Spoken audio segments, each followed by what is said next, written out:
চলচ্চিত্রে ১৯৮০ সালে পা দেন চাকচিক্যের এই রূপালী জগতে। ১৯৮০ সালে খোরশেদ আলম প্রোডাকশনে কাজ শুরু করেন। সেট নির্মাণ থেকে শুরু করে নানা ধরনের কাজ করে প্রায় ৪৫ বছর চলচ্চিত্রে পা রেখেছেন। এই এত দীর্ঘ সময় ধরেও তিনি নিজের কোনো মূলধন করতে পারেননি। চলচ্চিত্রের বর্তমান প্রেক্ষাপটে এসে তিনি অসহায় হয়ে দাঁড়িয়েছেন। তার সাথে কথা বলবো, জানবো তিনি এই চলচ্চিত্র অঙ্গন থেকে ছুটি চাচ্ছেন, চলে যেতে চাচ্ছেন তার নিজ গ্রামে। তবে তিনি যাবেন কিভাবে সেই সহযোগিতায় চাচ্ছিলেন অনেকের কাছে। খোরশেদ আলম জানতে চাই, দীর্ঘদিন চলচ্চিত্রের সাথে জড়িত ছিলেন, প্রায় ৪৫ বছর, এবং সেই সময়টাই ধরে কাজ করে গেছেন। অনেক তারকা, অনেক চাকচিক্যের মধ্যে ছিলেন। আয়টা আসলে কেমন করতে পেরেছিলেন? আমি তো চলচ্চিত্রে কাজ করি। আমার বাবার সংসারটা একটু বড় সংসার, ভাই বোন ছজন, বোন ছজন, ভাই ছজন।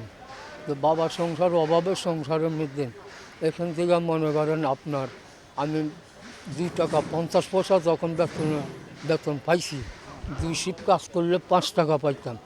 তো দেখা গেছে বাবারে মাসে 100-150 টাকা দিতাম, নিজে চলতাম। তো এভাবে করতে করতে করতে করতে যখন বোনেরা উপযুক্ত হয়েছে তখন বোনগরে বিয়া শাদি দিলাম। দেওয়ার পরে বাইরে লেখাপড়া করাইলাম। বাইরে যার যার যেমন তারা নিয়ে তাকে সংসার নিয়ে তারা আসে। এখন আমি এই চলচ্চিত্রেতে আমি যখন কাজ করতাম তখন প্রথম স্টার্টিং হইলো, আমার ওস্তাদের নাম হইল মোহাম্মদ সরবুদ্দিন ভূঁইয়া। সরবুদ্দিন ভূঁইয়া আমাকে 12 বছরে আমাকে আনছে।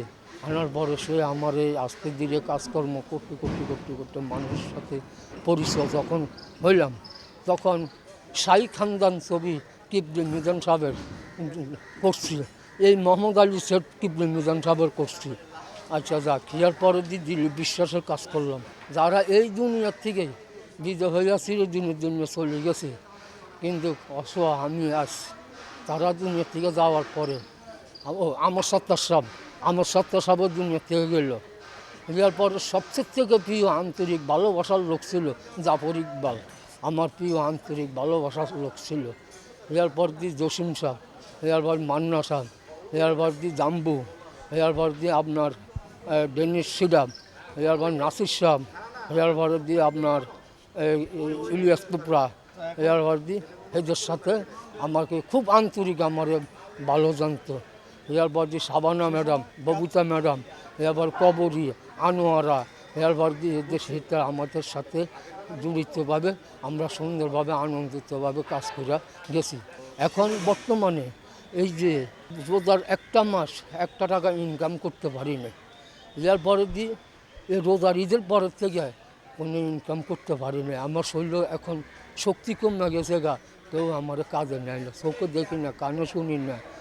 এই কারণে আমি এখন বাধ্য হয়েছি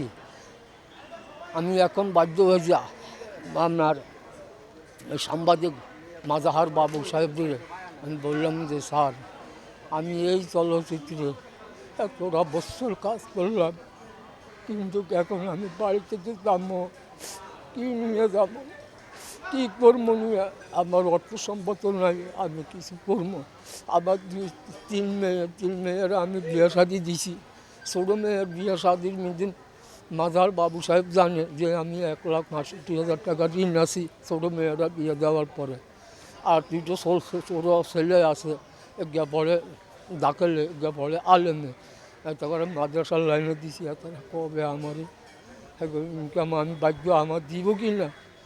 তখন এই জন্য মাজাহার বাবু সাহেবরা আমি বলছি যে আপনি আমার দিকে তাকাইয়া আমার কিছু করে দেন, দিলে আমি দেশে বাড়িতে যাইয়া কিছু দানা দিলাম, আর কিছু জমি জমা লইলাম, নিজে গৃহস্থী চাষ করলাম, কিছু ব্যবসা বাণিজ্য করলাম। আল্লাহ যেন আপনারা তৌফিক দেয়, এটা আমাকে একটু আমার দিকে তাকাইয়া আপনি আমার। তবে আমি আরেকটু কথা বলি যে আমার প্রিয় আন্তরিক ভালোবাসার লোক আলমগীর সাহেব। আলমগীর সাহেবের যখন আমি বৌমা কক্সবাজার কাজ করি, তখন আমি আলমগীর সাহেবের আমার খুব ব্যবহার ভালো করতো, সুন্দর ব্যবহার করতো। আমি আলমগীর সাহেবের কাছে আমার একটা আবেদন দিলাম। তবে আর তো যারা দুনিয়া থেকে ছেড়ে চলে গেছে আর যারা আছে তারা না থাকার মতনই আছে। তবে ডিপজল সাহেবের বড় আমার একটা দাবি আছিল, ডিপজল সাহেবের তো আর আমার আমি না হইলে 20টা ছবির কাজ করছি, ডিপজল সাহেবের লগে কাজ করছি, কিন্তু এখন তো আর ডিপজল সাহেব নাই।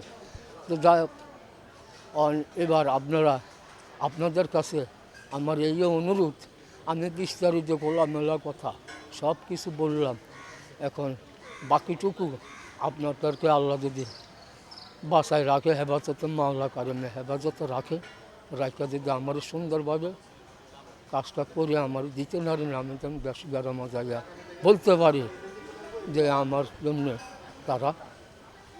আপনি আপনি হচ্ছে মানে এখন হচ্ছে বাড়ি যেতে চান এবং বাড়ি হচ্ছে চাঁদপুরে আপনার। হ্যাঁ থাকতো।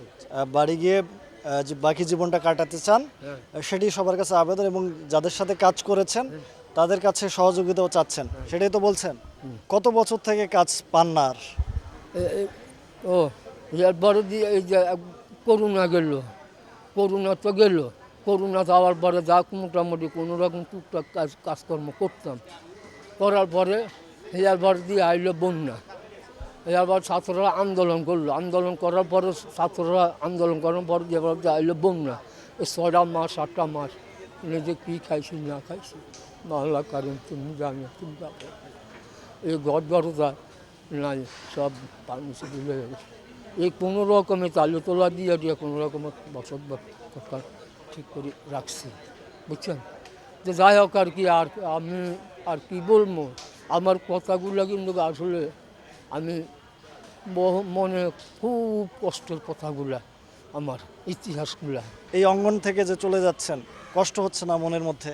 এই চলচ্চিত্রের মায়া, আমার মনে হয় না যে আমি 2-4 বছর আমার মায়া, এই চলচ্চিত্রে যে আমি ছোট থেকে বড় হয়েছি, এই মায়া সারে আমার মনে হয় না যে আমি বুঝতে পারবো না।